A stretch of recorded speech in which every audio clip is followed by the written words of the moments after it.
Internet पर ना एक हिंदी हॉरर कहानी है जो सुनने में तो बड़ी सीधी सादी लगती है। चार दोस्त, एक सुनसान डरावनी जगह और एक तूफानी रात। लेकिन क्या हो अगर ये कहानी सिर्फ उतनी ही ना हो जितनी दिख रही है? क्या हो अगर इसके पीछे एक बहुत बड़ा राज छुपा हो?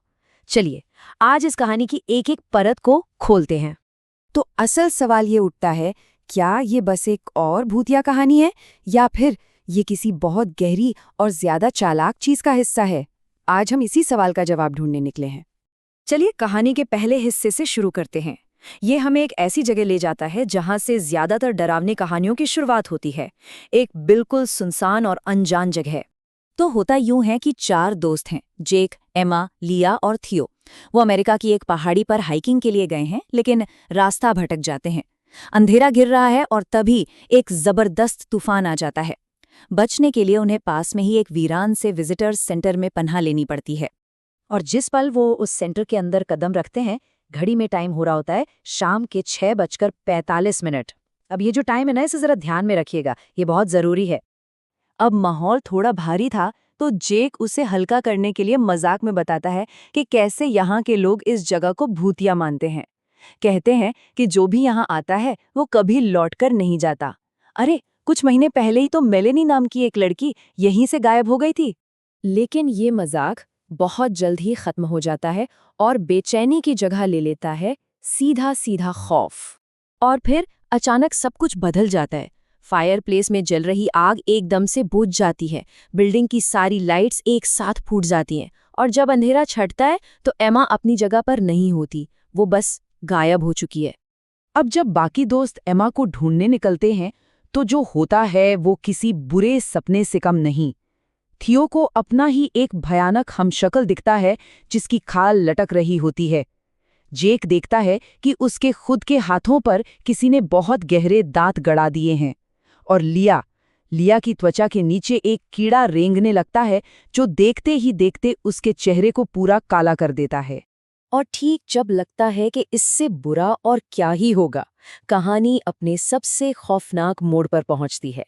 मौत का एक ऐसा अंतहीन चक्र जिससे निकलना नामुमकिन सा लगता है। डरे सहमे तीनों दोस्त जैसे ही दरवाजे की तरफ भागते हैं, दरवाजे पर एमा की लाश उन पर आ गिरती है और उसके ठीक पीछे कुल्हाड़ी लिए एक नकाबपोश आदमी खड़ा होता है जो एक एक करके तीनों को बेरहमी से मार डालता है।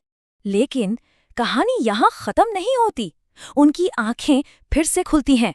वो मरे नहीं हैं, वो वापस उसी फायरप्लेस के पास हैं और एमा भी उनके साथ जिंदा बैठी है। और जब उनकी नज़र घड़ी पर पड़ती है तो उसमें बज रहे होते हैं शाम के 6:45। ठीक वही वक्त जब ये सारा खौफनाक सिलसिला शुरू हुआ था। वो उसी पल में वापस आ गए हैं। तो ये जो हो रहा है ना, इसे कहानी की भाषा में कहते हैं टाइम लूप। मतलब समय का एक खास हिस्सा खुद को बार बार दोहराता है।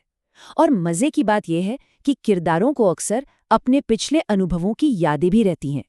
इस बार वो लोग सोचते हैं कि भाग निकलेंगे, लेकिन जंगल में एक बहुत बड़ा मॉन्स्टर उन्हें जिंदा खा जाता है।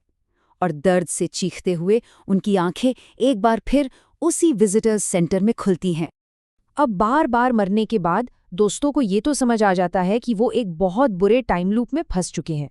तो अब उनका सिर्फ एक ही मकसद है, किसी भी तरह सुबह तक जिंदा रहना। तलाशी लेते लेते उन्हें एक कमरा मिलता है जहां दीवारों पर न जाने कितने गायब हुए लोगों की तस्वीरें लगी होती हैं, और उन तस्वीरों में उनकी अपनी तस्वीर भी होती है जिस पर 8 दिन बाद की तारीख लिखी होती है। और फिर उन्हें मिलती है सबसे बड़ी हिंट। उसी कमरे की दीवार पर किसी ने लिखा होता है, अगर जीना है तो सुबह तक जिंदा रहना पड़ेगा। यही इस पूरी कहानी का सबसे बड़ा सुराग है।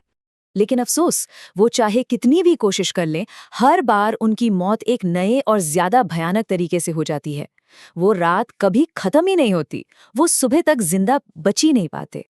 और ठीक इसी नाउमीदी के पल में, जब लगता है कि अब कोई रास्ता नहीं बचा, कहानी एक ऐसा यू टर्न लेती है जिसकी किसी ने उम्मीद नहीं की थी। और यहीं से उसका असली चौंकाने वाला मकसद सामने आता है। कहानी सुनाने वाला अचानक उन चारों दोस्तों की बात करना बंद कर देता है और नए किरदारों को ले आता है। क्लोवर और उसके दोस्त जो अपनी लापता बहन मेलेनी को ढूंढते हुए उसी विजिटर्स सेंटर में आ पहुंचे हैं। और फिर कहानीकार एकदम से सीधे सीधे एक सवाल करता है, क्या ये लोग सुबह तक बच पाएंगे? क्या वो मेलिनी को ढूंढ पाएंगे? अगर ये जानना है तो देखिए नई हॉरर थ्रिलर। तो देखा, सारी पहेली अब सुलझ गई है। कहानी में जो जानलेवा टाइम लूप था वो असल में फिल्म का यूनिक सर्वाइवल गेम वाला कॉन्सेप्ट था। और दीवार पर लिखा वो मैसेज सर्वाइव अंटिल डॉन, असल में फिल्म का टाइटल है अंटिल डॉन। मतलब ये पूरी की पूरी कहानी उस फिल्म के लिए एक बहुत ही क्लेवर एडवर्टाइजमेंट थी। तो जिस चीज को हम एक डरावनी कहानी समझ रहे थे, वो असल में एक छिपी हुई मार्केटिंग रणनीति निकली। और ये हमें इस सवाल पर सोचने के लिए मजबूर करता है कि कहानी सुनाने और सामान बेचने के बीच की वो बारीक सी लाइन आखिर है कहाँ, और क्या एंटरटेनमेंट का यही भविष्य है?